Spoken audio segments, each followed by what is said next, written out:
Would you please tell me your full name and where and when you were born? Roger Lee Wells. I was born in southeastern Kentucky, and I lived basically up in Leslie County and part of Perry County. Do you have any family members that are serving or have served in the military? I have a father-in-law, and I have cousins, about 6 of them together, and one of them was killed in the Navy back in World War II. And the other ones were recent when I got called or got my order or got my draft number. I spoke with a couple of them about where I was in my draft number, and they were telling me a little bit about what they experienced. So yeah, I've had about six in the family that's been in the service. Those are primarily Army. Those were. What were you doing before you entered the service? I graduated in May or somewhere there, and I had gotten drafted. And I had my draft number, and it was 60-something. I don't recall exactly, but I was going somewhere. And so later on, I got to thinking about it and decided I'd rather, since I'm going, I think I'll make my choice to where I'm going to go. So I chose to go to the Air Force. And the Air Force recruiter said, I'll take care of the rest of that. That's okay. So anyway.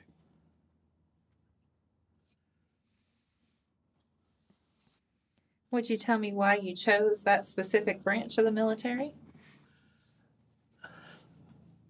Primarily because of Vietnam, I guess. I knew that if I go into the Army, I most likely would be going to the jungle. And that didn't appeal to me.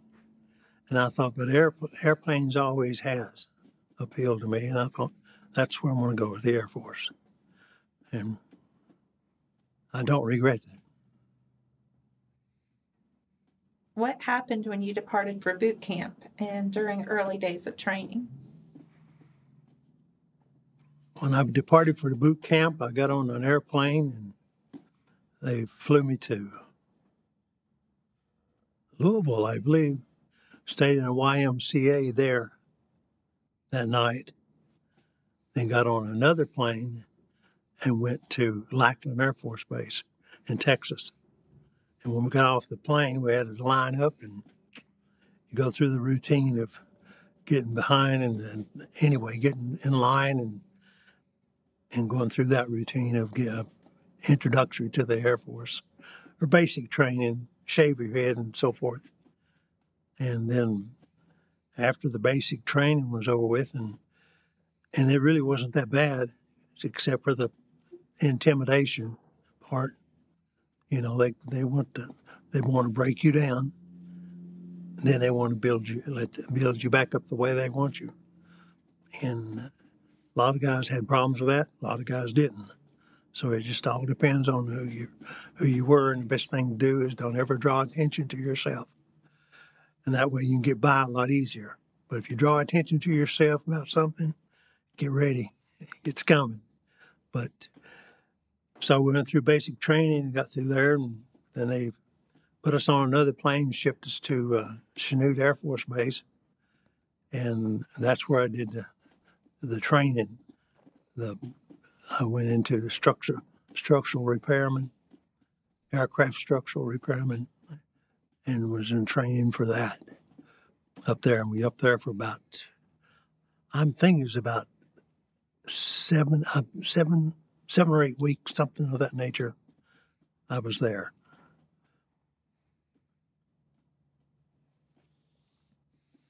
Do you have any memories of your instructors that you would like to share?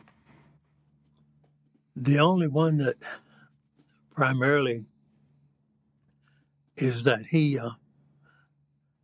made a comment about the instructor. He made a comment about what we were doing, and he made the comment that, I forget now what it is, but he told me his instructions were, he said, again, I forget what I'm talking about. He said that we asked him where he was from. We asked the drill instructor, and the drill instructor says, I come so far back in the hills, they have to pipe sunshine into us. And he said something else, and it made me think he was actually from Harlan. So that was interesting. But anyway,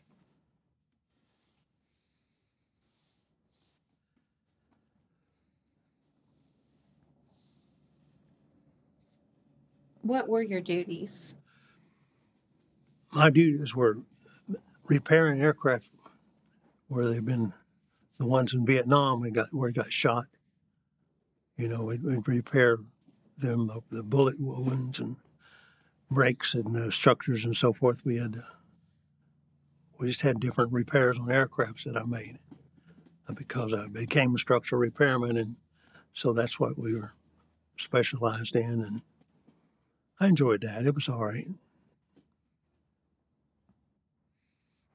I went back a little bit, but could you tell me how you adapted to the military life and about the barracks and the food and the physical regimen? Really, it wasn't very much at all. It was rather easy to adapt as long as you learn to obey. That's the biggest thing. You had to obey. If you wanted to speak your own mind, you're in trouble.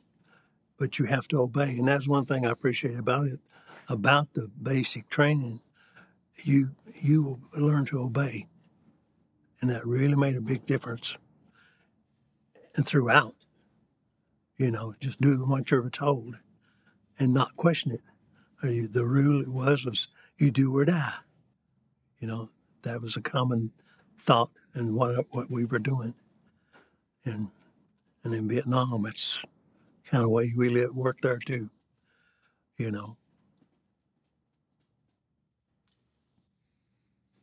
Where all did you serve? Well, like I said, I started in Lackland, Texas, and then from there, Chanute Air Force Base in Illinois. Spent the training there for about, it was 6 to 8 weeks. I can't remember exactly. And then from Chanute Air Force Base, myself and my best friend that I made friends with there, we both volunteered for Vietnam. And we got our orders. He was from New York, and he put in for his first base. His first choice was Vietnam also. And also his second choice was a base up in northern New York. People did not want to go there because of the weather. Well, he got it, and I went to Vietnam. So that's where, and I went to Benoit Air Base in Vietnam. And that's where we spent my full year, was at Benoit there, working on airplanes. Would you tell me what it was like when you arrived in Vietnam? Hot and muggy. And it remained that most of the year. It was just, we worked primarily, as long as we were on the flight line, we worked with T-shirts on and not our uniform shirt. We had our pants on, obviously, but on the flight line, we could work with our T-shirt on, night or day. It T-shirt was really always necessary. Would you tell me about a couple of your most memorable experiences?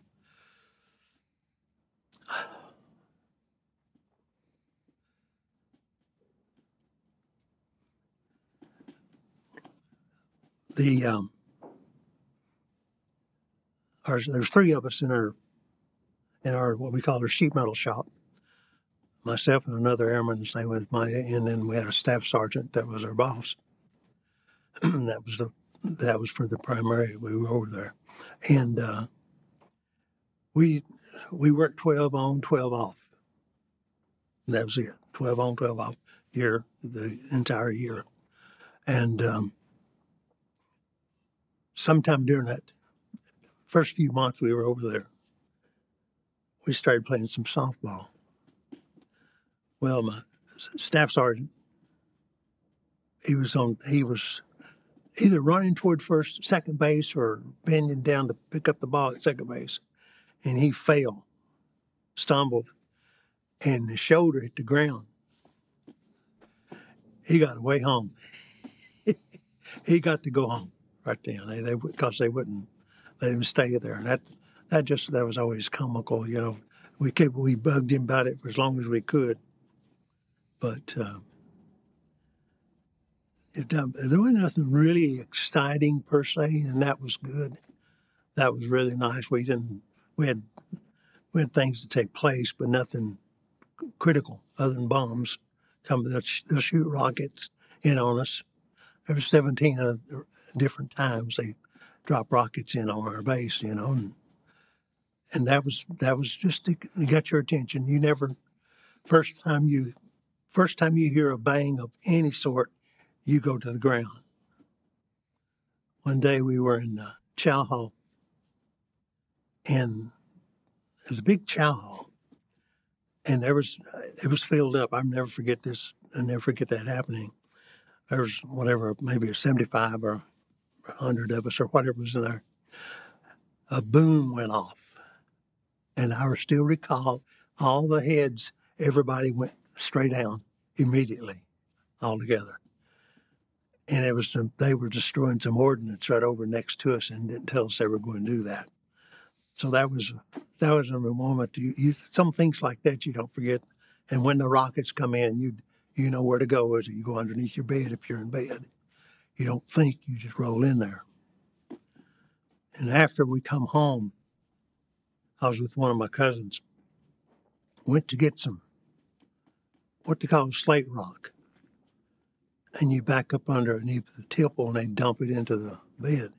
Well, I'm sitting in the passenger seat of the truck. He had gotten out. And when they dropped that, it went boom. And my first instance was to the ground. And I stopped myself when I got down to the chair. Just before I hit the ground, I grabbed the door and said, "No, you're not in Vietnam." So that just the thing that you learn to get used to it and go from there.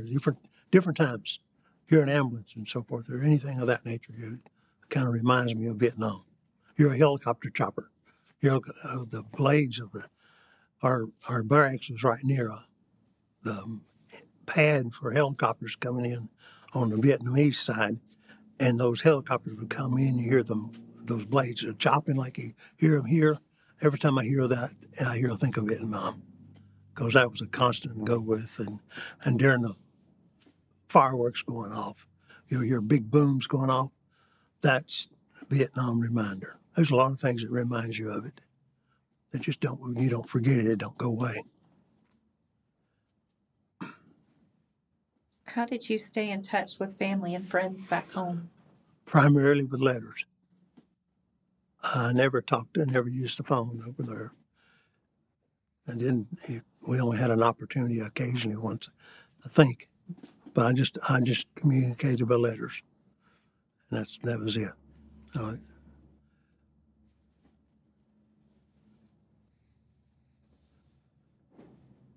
Would you tell me about the day your service ended? The one thing I remember about when it ended, we were in line, just like we were in line coming into the service. We were in line going out of the service.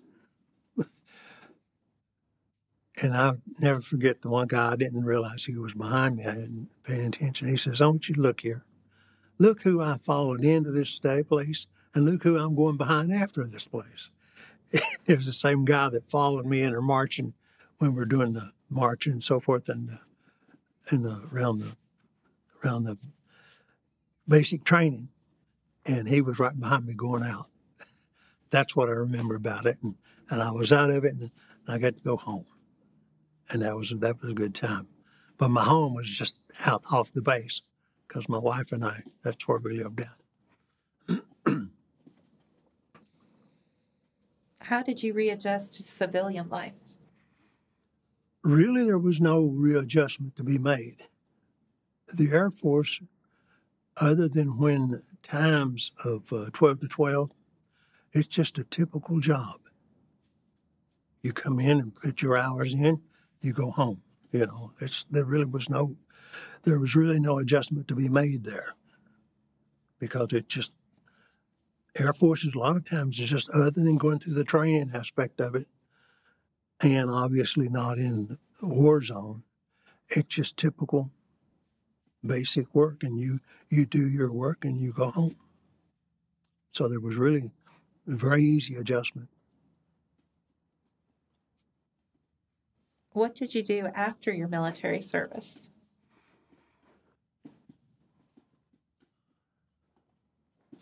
Basically, we came back here after we got out, and we come back to Kentucky for about 6 months. And I went to come back here, and I went to work.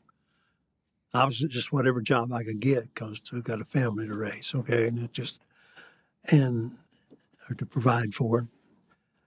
And I started work for the Corps of Engineers. First job I got, I think it was. Yeah, I worked for Corps of Engineers for a while in Pineville, preparing for the flood wall. That only lasted just a couple months or something like that.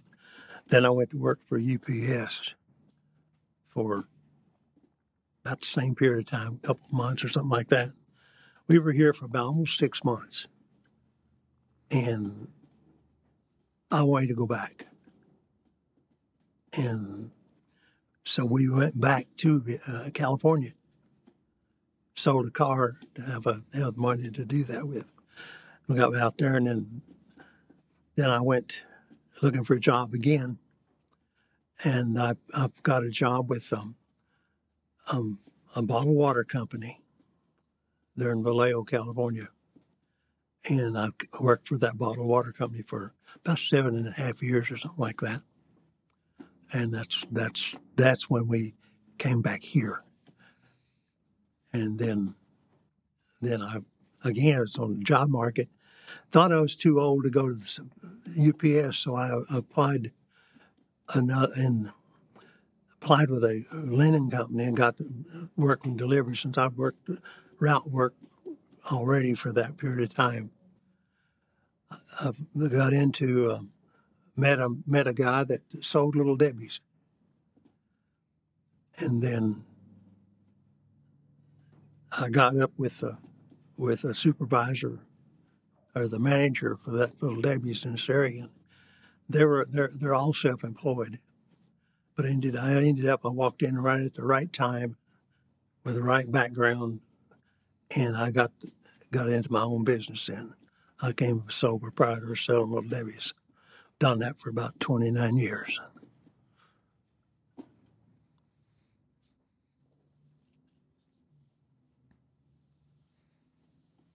Have you remained in contact or reunited with fellow veterans?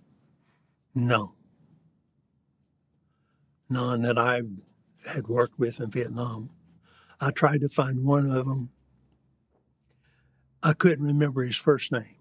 I knew his last name, but that didn't help me find him. And one day at the house, I was at the sink, and for some reason, his name come to me. And I got on the website, looked him up. And the first one I found, I said, no, that don't look like him. Then I went through his additional pictures on his website, and there he was. It was him, because he was a little skinny, rail skinny guy, and he was. And this is the sad part about it. I was reading some of the comments that he had got from there, and one of the guys said, "How you feeling? How you doing?" And he said, "Well, I'm living on borrowed time right now." He says, that's where I'm at right now. That was the last he posted.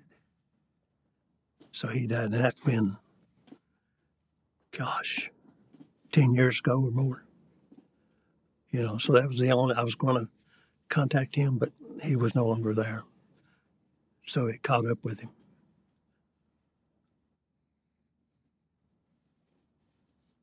How did your military experiences affect your life?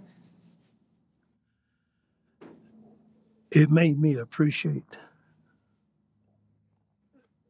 things better and not take anything for granted.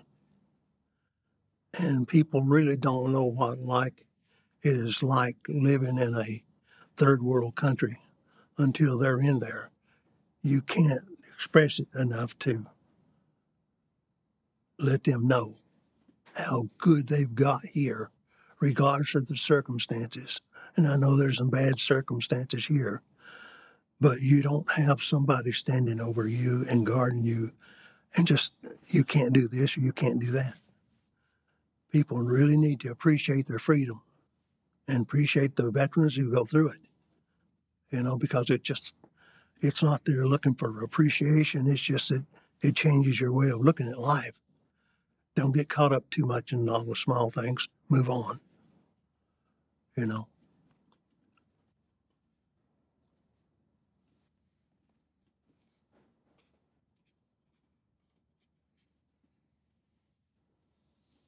What are some life lessons you learned from your military experience? One of the things my grandfather taught me once, or he told me, he taught me also, but once I got my orders or got drafted and so forth, I believe is when he told me. But it stuck with me what he said. He said, whatever you do in the future, do it the best you can, even if it's digging dishes. Do your best and always go give your best at everything you do. And that's the one thing that they taught me in Vietnam. You make do with what you got until you can do better. Okay, that stuck with me. That has never left me. What message would you like to leave for future generations who will view this interview? Probably that one thing my grandfather taught me: whatever you do, do it to your best of your ability. Do not back off, don't slack off, just do it the best you can and be thankful for what you got. Be thankful for every day. Be thankful for your family. And when a family, a lot of times you'll hear that couples will meet, like my wife and I did in the military. They don't last long. And I was told, this ain't going to last long, Roger. And we still got 50 years in now. So I think it lasts, but there's tough times, but you don't give up. You don't back down. You keep going. And that military will teach you that if you allow it to. And that's one thing I wish our country had, where everybody, anyone, and this is pure my thoughts, everyone needs to attend the military for a couple of years, just to get the discipline done in their life.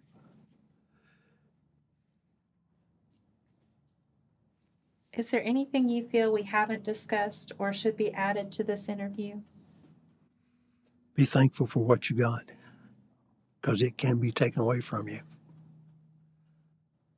Keep working. Don't give up.